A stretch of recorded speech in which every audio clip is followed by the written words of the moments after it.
It's the Fitness Lab Pittsburgh podcast, a new episode every week. A podcast about movement, part of making your life complete. Fitness Lab Pittsburgh, aka FitLab PGH, brings you interviews with people in the Pittsburgh area who understand movement is part of what makes life complete.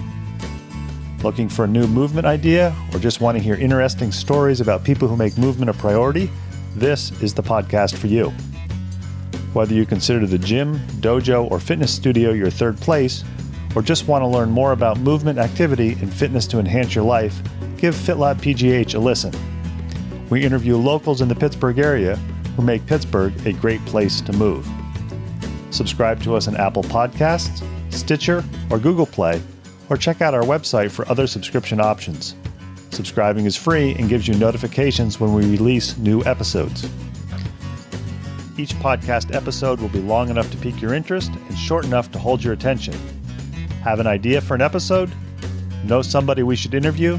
Or just want to connect with us? Drop us an email, fitlabpgh@gmail.com, or follow us on Twitter or Instagram at fitlabpgh. Already a fan of FitLab PGH? Check out our sister podcast, Moving to Live. Moving to Live is a podcast for movement professionals and amateur aficionados. Moving to Live offers weekly interviews with movement professionals featuring topics from career development to coaching tips and education resources to advice for parents of student athletes. We look forward to hearing from you, and we hope you enjoy our next interview, starting now.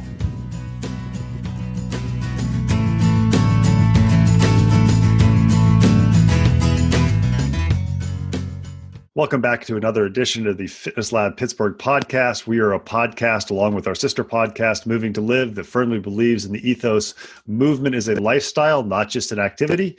I've said before, some of our best guests come from recommendations or searching around on the internet. Today's guest is actually coming because he searched out on the internet and found me a couple months back and sent me an email and said, "Hey, I've got this podcast, Making Pittsburgh Healthy, and I'd like to interview you for it." And we did the interview. We'll post that in the show links so you can go listen to that podcast. And it's a great example of breaking down knowledge silos because there's so much knowledge out there. Sometimes you don't know where to turn or sometimes you're just not aware of it. So I'm really happy today to be talking to Dr. Tressler. He is a chiropractic physician. He is a podcaster. And as somebody who's on the north side of 50 also, what I think is great is he's taking the ethos movement as a lifestyle seriously because at 50 plus years of age, we'll let him share how old he is if he wants. Not only is he a regular mover, but he still plays rugby. So Dr. Tressler, thanks for taking time to talk to FitLab Pittsburgh about movement and about your podcast too, which I think is a great thing. Well, thanks for having me on the show, Ben. I love sharing my story, and I love to hopefully inspire, motivate people to get healthier, whatever journey they're on. Hopefully today, after today's episode, they'll do a little bit more and have fun in life. I'm always curious, as people who listen to FitLab Pittsburgh know, one of my first questions I always ask every guest is, are you a Pittsburgh native? If so, why are you still here? If not, what brought you to Pittsburgh? I am. I grew up, I'm about 45 minutes east of Pittsburgh in the country, and I went to Slippery Rock, got my health and physical education, specializing with special ed back in 1987. And I moved to West Palm Beach, Florida to get my teaching job. When I lived down there, I began playing rugby there. I said, I'll never come back. I said, I am not coming back to the snow. Went to chiropractic school in Georgia Life. And I chose that because it had the best rugby team in any chiropractic school and one of the best in the nation. And then after that, we had one daughter. My wife was pregnant with our second, and I thought we should get close to family. So I did the trip back to Pittsburgh, and I've been here ever since. So 26 years here. So, and I love it. It's great. So I'm always interested to hear when somebody does a career change and to go from teaching to chiropractic, although I think you would agree that as a chiropractor, you are teaching or educating. It's just a different body. But what was it as a young teacher in a high school or a junior high school or elementary school says, okay, I'm done with this. I'm going to go to chiropractic school. How did you find that path? It sounds crazy. I really believe God led my path. He was orchestrating it. I didn't know it at the time, but I was going back to Slippery Rock. They did a phenomenal job teaching that physical education is an education. Without our physical body, we have nothing. That's how I look at it. And I graduated, moved to Palm Beach, and it was looked at as like a gym teacher. And I remember a parent saying to me once, did you have to go to school to be a gym teacher? And it just irked me. And teachers didn't understand the importance of integrating physical movement with the kids. Or they would say, hey, the kids, they didn't get their schoolwork done. We're going to keep them out of your class to get their math done. And I thought, wait a second. This is physical movement. This is just as important as learning 3+3. So I had the best school in Jupiter, Florida, a brand new school. I was still frustrated. I visited Life University in Atlanta, and I saw the rugby team, and the rugby players just talked me into it. They said, just do it, man. You'll love it. It's great. I said, we're planning to get married, my wife and I. I said, let's do it. She said, okay. So I finished up my third year teaching, got married, moved to Atlanta, Georgia, playing rugby like 2 weeks later. And I kind of woke up thinking, how did I even get here? So I love it, though. I love chiropractic. I love integrating exercise, movement, nutrition, lifestyle choices with the body and keeping this body healthy, because it is absolutely incredible.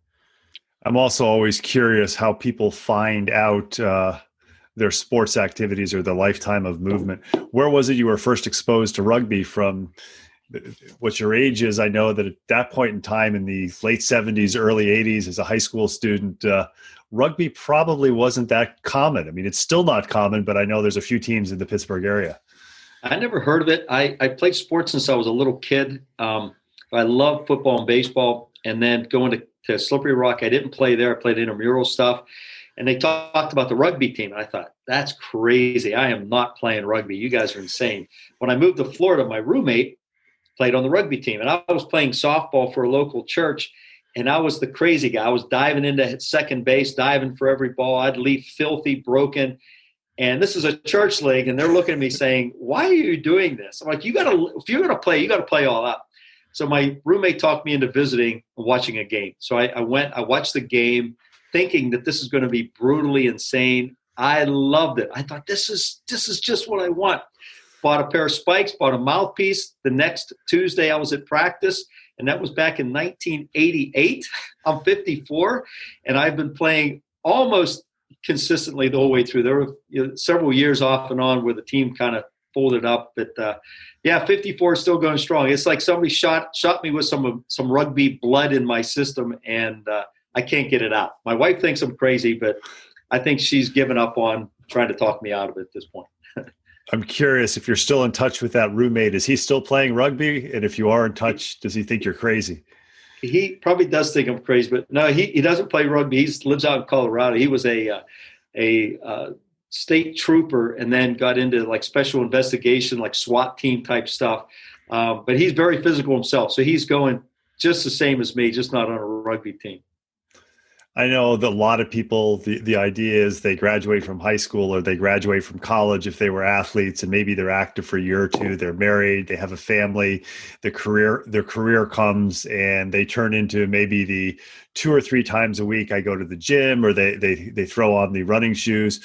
What was it for, we can say this, 30 plus years that's kept you playing rugby, which is not what you would think of as being a long-term lifetime sport, although you've turned it into one for yourself? I don't know. I over the years, I just had to be active. That's been born into my blood. I just had to be active and competitive. I love playing a sport and winning. And you like, if a golfer has that one shot and it's an incredible shot, it drives you to come back for more. Well, rugby did it for me. And I just kept going and talking to my patients. I'm always encouraging them, hey, you got to move, you got to exercise. So I've talked myself into a corner, Ben, where I kept saying for years and years, I play rugby. For goodness sakes, if I'm playing rugby at 40, you can go out and exercise for a half hour a day or go for a 10-minute walk. And they were like, I guess you're right. Well, after I've said this probably thousands and thousands of times, I thought, I can't get out of this now. I've already, shouted my mouth so many times that they expect me to play rugby. And I just told a patient today, I said, look, I got to get a rugby game in the season. I played in the spring. So at 54, I still played a rugby game in my 50, being 54. And hopefully we'll get a game or two in this fall. because I said, if I can do this for 6 more seasons, I'll be 60. And I said, it would be pretty cool to be 60 years old, running around with 20 and 25 and 30-year-olds, still making cuts. And they look at it and say, who's this old guy? And laugh and say, well, he just blew you away. So that's my goal. So I don't know. It's crazy, but it keeps me going. In rugby, I still hit people. I'm still tackling people. I still get tackled. I just try to be very smart about things at this point. Let them get hit more and not get hit as much. But it's rugby, so you're going to get hit. So the wild diving church league softball player has gained a little bit of, let's say, intelligence as he gotten older, and maybe isn't quite so reckless, although he's still active. I guess you could say that. I don't know if anyone would believe that, though, when they see me play. So we try to think that. I try to convince my wife that it's okay. I know I'm one of those people that I'm a lifetime mover, and I'm fortunate that I can do my movements of choice, biking and running and hiking, pretty much where I can get outside. So although we've had COVID, for me, I can still find those places to go. And it's encouraged me to build some trails on my property so that I can actually do it at home. Without the rugby games that really keep you motivated, what have you been able to do to keep yourself active through this? And have you discovered new activities or things you go, if I continue to do this, maybe I can play rugby until I'm 70? I have. I've changed. I don't care if there's COVID. I don't care if they close every gym in the world. I tell my patients, look, there's a tree limb you could go do pull-ups on, and you can run and lift a log in the woods and do squats. I mean, that's just poor excuses. I get so ticked when I hear that. So I have a barn. I have a farm, and in the basement of my barn, I've developed my own gym. So lately, and this has been really cool. This is, I think, helped me get a little bit more fit this season, a little quicker. And I'm getting older, so I got to try everything I can. But I've been doing more calisthenic stuff, more body weight. I do upside down push-ups. I have a parallel bar type push-up where I can do dips, and I try handstand push-ups and dips, and I use a lot of bands now. So I do a lot of extra weird stuff like gymnastics stuff instead of just weightlifting. So I used to just be the guy, just put on the weights, put on the bench press, go hard, go heavy, and go for a 5-mile run. I don't run long distance anymore. I do sprints, and I do quickness, agility stuff with bands and jump roping. So I have this little setup in my basement of my barn that I have probably 20, 30, 40 different activities I could break up with my bands, my dumbbells, my weights, my jump ropes. I have 3 heavy jump ropes. One is like a 2-inch bull rope type rope. It is crazy. That my family just thinks I'm crazy at this point, but that's okay. I'd rather be crazy than sit on the sidelines. I have rings at my house, so I have rings hooked up to a pull-up bar. I do ring activity. I have TRX bands, so I hang those. I just mix it up. This morning, as I was in doing some stretching, some rolling on my foam roller, and sitting in my sauna, I try to make fun, have fun, and I look and say, you got to figure out what you like to do and do it. If mine's rugby and playing rugby, I have to stay in shape. So I just can't neglect it. I got to stay in shape year round. I got to work out twice as hard as these younger kids. So it's forced me to stay in the best shape I can. So we got to find a thing out there that you like. If it's swimming, biking, running, jogging, aerobics, whatever it is, find it and do it. So many people, like you said, they go to high school, they're an athlete in high school, they may have an injury or, some breakdown, they go to college, they get married, then they say, well, I'm married and I have kids now. I'm like, so what? I have 5 kids, 3 grandkids, I still play rugby, and they come to the rugby field and watch Papa play rugby, and I still score. So I'm like, you got to live life. And find that thing you like to do and just go do it. And if you wait, all you're going to do is age. So it's better to have energy, have strength, be fun. And as we age, we can still do and enjoy everything we want to do. Like if you keep biking and going out in the woods and running in trails, if you want to take a vacation in the mountains, you can enjoy it because you can walk in and go for a bike ride, where other people would just have to sit on the porch and look at the birds and the trees. So we're talking with Dr. Aaron Tressler. You mentioned 3 things that I wanted to touch on that I don't know if you'd realize this or not. You said, I'm doing weird things, but I think you can appreciate as somebody with a background in physical education from one of the true physical education schools in Slippery Rock, kind of like SUNY Cortland. Those weird things were things that if you grew up in the 1950s, you were probably doing those weird things in your physical education classes in middle school and high school. Right. Yeah, it was funny. I look back, my upper barn, I want to get some rope so I can climb a rope. And that's what we did in elementary school. And we did the little pegs on the pegboard, you climb up the wall. So things like that, just body weight stuff. It's not expensive. Bands and jump ropes and push-ups. What's the cost for that? Pennies. But you can mix things up. It's easier on the joints. It can be strenuous. You can have fun with it. So yeah, I look back and you look at those old videos of 50s, 60s, people doing gymnastics type calisthenics, and they look incredible and they're in shape. So that's my new routine for now. I don't know how that's going to work out. I've been able to manage to do some upside down, handstand push-ups this year. That was a goal. And I got about 7 one day, and I thought, that's pretty cool. That's not bad. It's hard to do. But, yeah, I just tried different things that I got to have fun. And if you do the same routine, I did marathons and I did some ultras years ago when our rugby team folded. Thought, well, why not run marathons? That's just not my gig. I am not built like a runner. I like, team sports, and I love scoring a try in rugby and kicking for the extra point and still saying, man, I can still do that. That gives me my thrill. So you got to find something you like to do and do it. Put on some running shoes, go for a run. I think that's a key point. I know my girlfriend has gotten into biking this summer and this spring, and because she's new to biking, she's not comfortable on the road. So we go to the rails to trails, either the Montour Trail or the Gap Trail. And the one thing that we've both commented on, there's so many people out there who are moving, running or biking or even walking. And at least 50 to 60%, they just look like they're absolutely miserable. And it's, right. When you see a runner, you see a biker, you see a walker with a big old smile on their face, it's the minority. And if you think back when you were a kid, I mean, whether you played team sports or whether you played pickup with your friends or you were doing a solo activity, it's like you wanted to move. You couldn't wait to get out of school and go home and climb a tree or throw the football around or play basketball or maybe now today play rugby. And so many people forget it's like it's supposed to be fun. And right. I think you also hit on the point that it's like, rugby's my fun. But you've recognized through your education and through the getting old. And a little anecdote from one of my clients who made the comment, saying, that old BS that they said as you get old, it actually takes longer to recover. It's really true. But you've picked up on the fact that in order to do what I want to do, I've got to spend time training my body to do that. And you've managed to make it fun by doing the body weight type things and having your own facility. It's kind of when you were talking about rings. I actually have gymnastic rings hanging in my living room.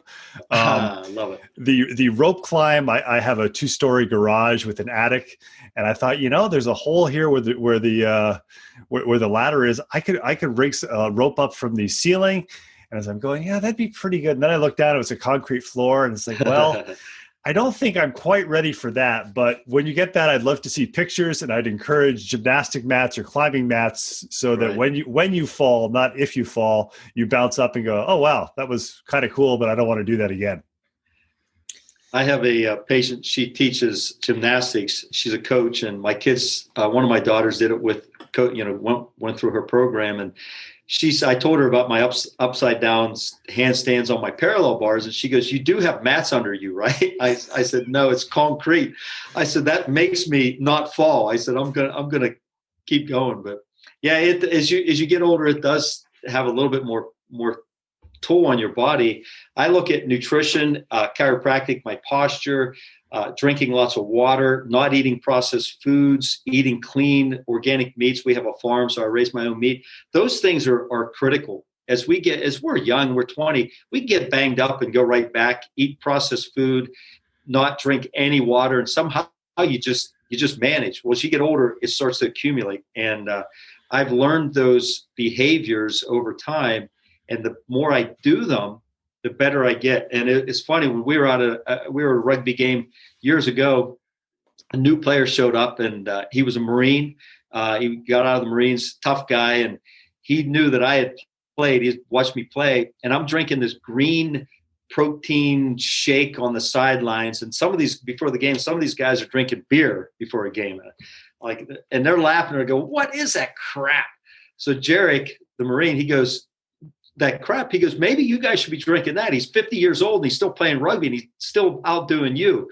Well, Jarek ended up becoming a patient, ended up becoming my son-in-law. So he and I, he challenges me with some new tricks and new things, and I share some stuff with him. So you got to make it fun, and you have to take care of your body and more than just fitness. And if you're not, it's going to start taking its toll.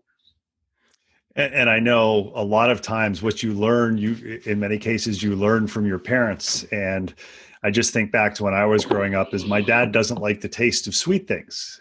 He doesn't have anything against sugar. We always tapped maple trees and made maple syrup. My mom baked, etc.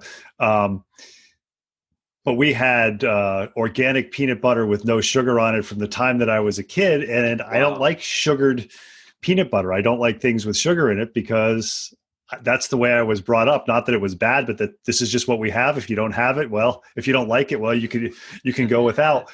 I'm curious, your practices and your things that you do as far as taking the body, did that organically transfer over to your kids as they got older? Or was it once they got out of the house from mom and dad, it's like, okay, now we can really have fun and eat the traditional American diet? You know, that was a fear of mine for years, because they grew up in a house that we just had that very limited. We never had pop in the house. We had seltzer and some juice. We ate fresh fruits and vegetables, homemade meals. We never stopped at fast food like McDonald's or any of those other places. So they grew up with that, and they understood that if we take care of our body, we won't break down. We won't need the doctor as much. And they never went to the doctor. So they got 18, 19, started going to college, starting to, go move out of the house. And they did. A few of them had that little dip in time where they just said, we're doing whatever the heck we want. I didn't know, because you only see bits and pieces of it, but I knew. And it's just like, please, God, let them come back. Well, my oldest daughter, Emily, she works in my office with me. She completely, she did, some of her stuff. She completely did a 360-degree turn, came back. She does more now than I did back in my early days. And she's raising her kids that way. Her husband, Jarek, who's the Marine, they're just living a super clean, healthy life. In fact, she just bought roller skates, the 4-blade rollers, not the rollerblades, the roller skates. And she got her pads. She's excited. She posted, I'm like a little kid inside. And I looked at that and thought, that's how I feel when I just bought a couple new rugby balls.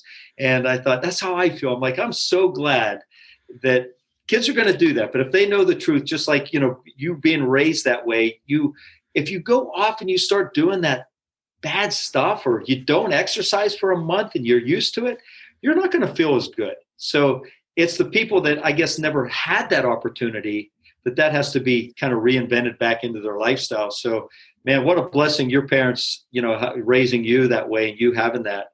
That's a huge, huge thing. I know. I hear you say your daughter brought rollerblades, or roller skates rather. We interviewed, I guess 2 summers ago, the Pittsburgh roller derby ladies.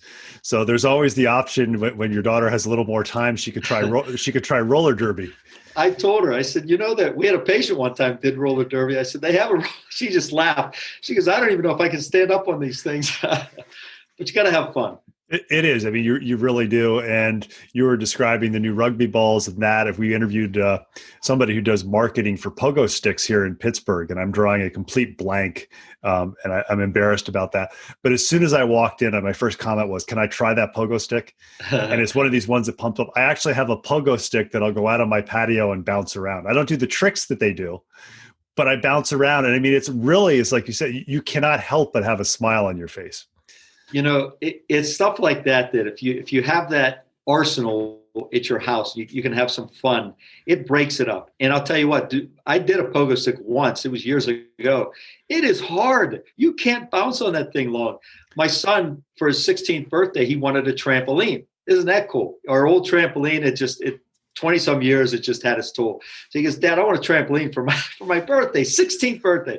So we bought him a trampoline. Well, one day he put the basketball hoop next to it, and he's playing basketball.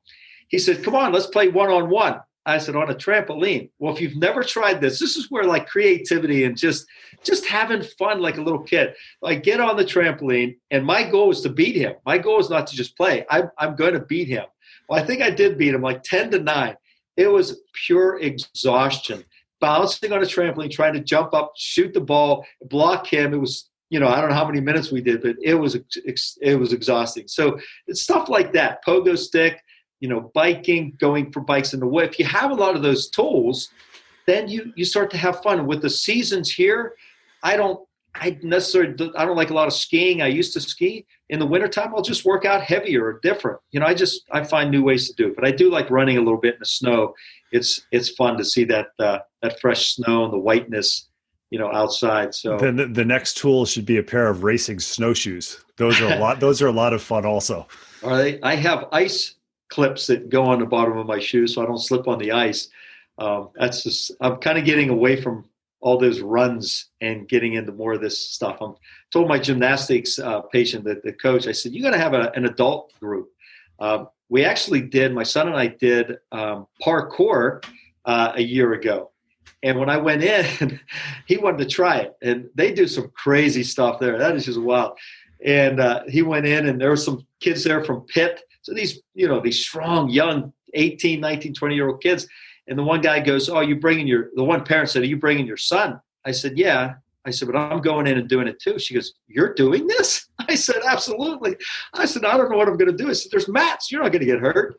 And so, yeah, you got to have fun. You got to do stuff that's different and find your way around. That really wasn't our thing, but I enjoyed it. So try new things, and it mixes things up. It keeps it fresh so you don't get bored. If you get bored, and like you said, you're out, you see people running and they look absolutely sickening, miserable, and think you got to mix it, do something else, or at least wear a headset with some happy music. We're talking with Dr. Aaron Tressler. He is a chiropractic physician. You've clearly described your verve for life and the enjoyment of moving. And I know you would probably agree with me that unfortunately in the United States, very often people go to physicians, whether they're chiropractors or medical doctors and other medical professionals, when they're sick, when they're ill, when they're injured, as opposed to proactively. Have you noticed since COVID-19 has started that some of your patients have been more open to saying, hey, doc, what can I do to really, make myself healthier, build my immune system up, versus before COVID where maybe they're here, it's like, okay, doc, make me better so I can go back to doing what I normally do? Honestly, in our practice, we talk about this all the time, and we always talk to our patients before things like this happen. So they were well versed. I do see there was an increase in some home gym activity. But I also saw the flip side where people said, you know what, my gym closed down, so I haven't been in the gym for 3 months. I'm like, have you heard anything I've said over the last 10 years? I'm like, you kidding me? You can do push-ups. You can do squats, air squats, sit-ups, do something. So I saw a mix of things. I hope through this, and when these things hit like this or gyms close down, that people look and say, I got to get creative. And I really think, Ben, when that stuff gets in the way, it's a poor excuse, but they don't value their health and life the way they should. And I'll tell my patients, look, if somebody gave you a brand new Ferrari or some top end car worth $400,000, would you leave the windows down and leave it sit out? Would you just let it go? Would you put bad gas in it? No, you would take care of it. You know that if you don't take care of it, it's going to break down. Yet this is what we do to our body. We don't take care of it. And then we go to the doctor and say, hey, give me something quick, because I don't want to take the time to take care of my body. And I'll tell them, look, there's work either way. There's work in working out. And they'll look at me and say, well, Dr. Tressler, you love working out. I laugh. I say, I really don't. I love the enjoyment after. When we play kickball in my backyard and I can still outrun my kids and they want me as their first choice. When I play wiffle ball or do things with my grandkids, I'm still active. That's what I love, or being on the rugby field.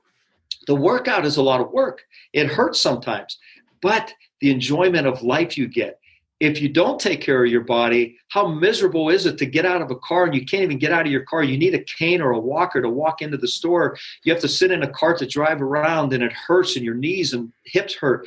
You can't even enjoy life. You can't even pick up your grandkids. So that's a lot of work too, going to your doctors, getting drugs, getting, wheelchairs and walkers. So you're going to work at it either way.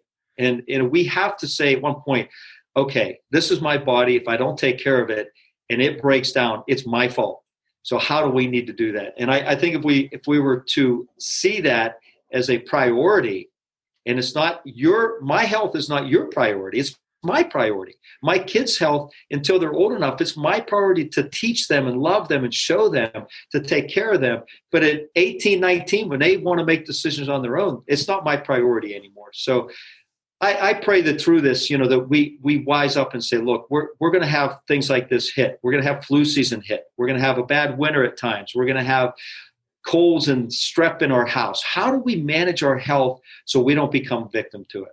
And the only way is to rise the immunity, get our bodies, our nerve system, our eating habits, our lifestyle habits as best we can. And I tell them, look, you don't have to play rugby. You don't have to bike in the woods, but you've got to do something. And as we do that, our immunity will get stronger and we will defend ourselves better. And there's nothing like going through a winter and never having to need an antibiotic or a medication and never missing a day of work. I think I've missed 2 days of work in the last 26 years, Ben, and it was I had food poisoning twice. So I've never missed a day of work. Well, besides when I broke my shoulder, I missed that day. And I wanted to come in. My wife thought it was crazy. So, but yeah, staying healthy is work, but it has its payoff. It's a beautiful thing. And if you don't work on staying healthy, you're going to work at being sick.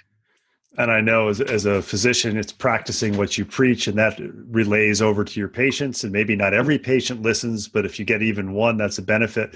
But that's not enough for you. The way I first became in contact with you is you hunted me down or you found me. You decided in addition to doing that, it's like, yeah, I'm going to start this podcasting thing with making Pittsburgh healthy. Where was the impetus behind saying, in addition to working as a physician, being a rugby player, and all the work that comes with having a family, I'm going to start a podcast too? Yeah, another crazy thing. I can't just sit still, and I'm an antsy, ADHD, high-driven, go at life, full steam ahead. I don't want to sit on the sidelines. So I felt kind of guilty that I wasn't educating my patients and community. And seeing like things like this hit and people so afraid that they're going to get sick and die. It's like we have to get educated on how do we raise our immunity and how do we get stronger and how do we defend against anything the best we can. It's not going to be 100%, but it's going to be higher quality, better chances. And I was with some friends at a Steeler game one weekend. We were out of town. We get a bunch of us together, and I woke up at like 5 a.m. and I was just praying, meditating, just thinking about what I can do. And making Pittsburgh healthy came into my mind and said, do a podcast. And I'm like, you got to be kidding me. And Ben, there's a lot of work in this. There's no payoff yet. Maybe down the road I'll get something, but there's a lot of prep. It took me months to prep for it, get it ready, get my logo, start looking for guests and who to interview and what target I wanted to do. But I thought I need to do this for the community. I need to do this so my kids have more tools. My patients have more tools. So they won't say to me, well, you never told me. You didn't teach me. My patients are listening to it. People around the U.S., people around the world. I just interviewed Tim Noakes.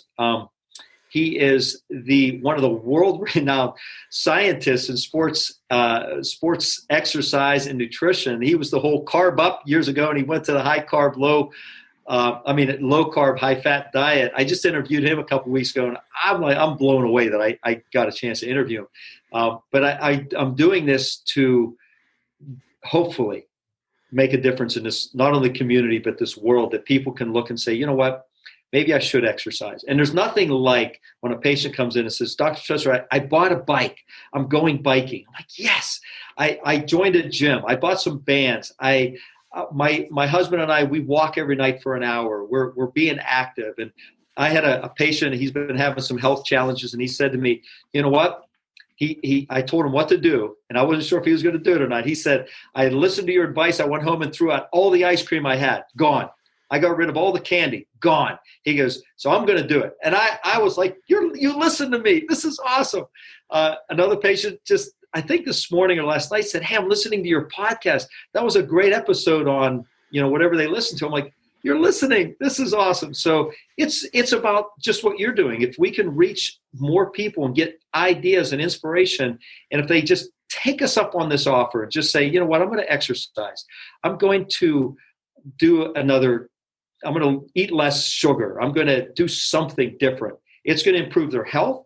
It may improve their family. It may stop them from dying of a heart attack like my dad died at age 50. It may change them from being diabetic. This is life-changing. So it's not about just making us fitter or, being a little bit, I can exercise or play rugby. It's about saving lives. So that's what I feel like, okay, I'm contributing a little bit more now. And it is a lot of effort, but the payoff's going to be big. I don't know how big it is, but there's lives that you are changing that you'll never hear. And the same with my podcast. So I enjoy it, though. It's fun.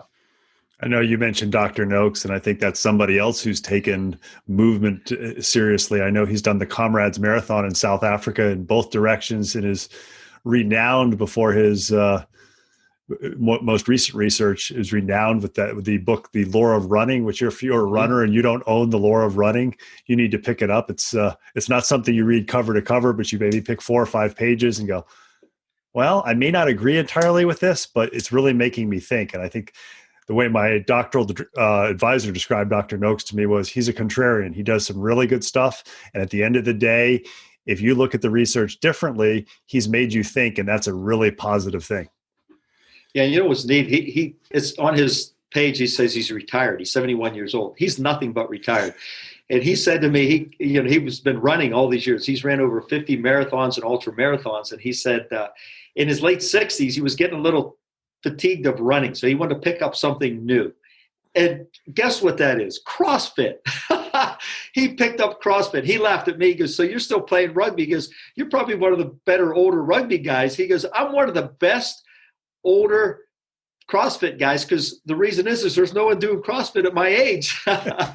So I said, isn't that cool? Here he's 71 years old. He's doing CrossFit every day in the gym, doing crazy stuff where he could be sitting, doing his research, writing his books, his new book of Lore of Nutrition. I just got it. It's a 300 and some page book. Huge. He could be just sitting back and enjoying life and relaxing, yet he knows that staying active, staying physically active is going to keep him mentally and mentally active and keep his purpose up, because he's doing a great job in this world. I was really fortunate when I was getting my master's degree. One of my professors he's since passed away, Dr. Melvin Williams, who was one of the forerunners of sports nutrition. And I know he did one of the first blood doping studies on himself as a subject because he couldn't get Institutional Review Board approval. And I always know, as having him as a professor, I tell everybody he was one of the top 2 or 3 teachers I've ever had through umpteen years of education, because not only could he tell you the science, but when it came to running and nutrition, he could tell you, well, this is what I did. And I know his record was, sub 3 hours at the Marine Corps Marathon up until late 60s. And a final story that I think listeners will really enjoy with him is I stayed in touch with him after I graduated, and I saw him at an American College of Sports Medicine conference a few years later, and he had retired like Dr. Noakes has retired. And he had said, he wanted to do an Ironman. So he had trained for an Ironman, and he crashed on the bike and hadn't got the bike training in that he really wanted. So he hadn't done as well as he had hoped to do. And I said, well, Dr. Williams, what was your marathon time? He goes, I just didn't do very well. He said, I only ran a 3:14 at the end of an Ironman at 60 some years of age. And I'm going, these are the people that, as you said, you may not have the payoff, but to have the opportunity for yourself, rather than listening to a Dr. Noakes interview, you got to basically pick his mind for however long the interview lasted, and before and afterwards. And that's a payoff. I can say for FitLab Pittsburgh, probably the coolest payoff that we've had is I have 2 Labradors, and we do movement tip and lifestyle hack videos in addition to the podcast. There has been twice, once last summer and once this summer, where we've been running in the park and somebody has yelled out my name and come up and introduce themselves, not because they recognize me, but because they recognize the dogs from the videos. And to me, that was like pretty cool. It's neat. You feel like a celebrity. It's pretty neat. Yes, my dogs have more fans than me. Well, they're cuter too. They're more lovable. I will not disagree. We're talking with Dr. Aaron Tressler. He's been generous to tell us about his background to getting into chiropractic medicine. He's been telling us about Making Pittsburgh Healthy, his podcast, which if you haven't subscribed to it, subscribe to it. So far, I don't think, other than you and me interviewing each other, we haven't really crossed guests yet, but I'm sure that will happen. And I think the most important thing with meeting the ethos of Fitness Lab Pittsburgh is if you listen to the last 40 or so minutes, it comes across that movement for Dr. Tressler is a lifestyle. And I think the big thing that he's hit on that so many people don't is, look, it has to be fun. Whatever you pick and choose, make it fun. You may have to do things that aren't so fun, like those cold mornings in the barn doing exercises so you can play rugby. But if you're not having fun with your movement, it's not likely to happen. Dr. Tressler, I want to thank you for taking a few minutes to share your story with FitLab Pittsburgh, telling us about your podcast, and most importantly, making people aware, as we're trying to do, that, look, Pittsburgh can improve their health, and there are all kinds of people out there who can help you on your journey. Well, I appreciate you having me on as a guest. I love telling my story, and I love hopefully motivating somebody to do something today. Don't wait for tomorrow. Go do something today. Make it a habit. And the payoff is huge. So thanks for having me on.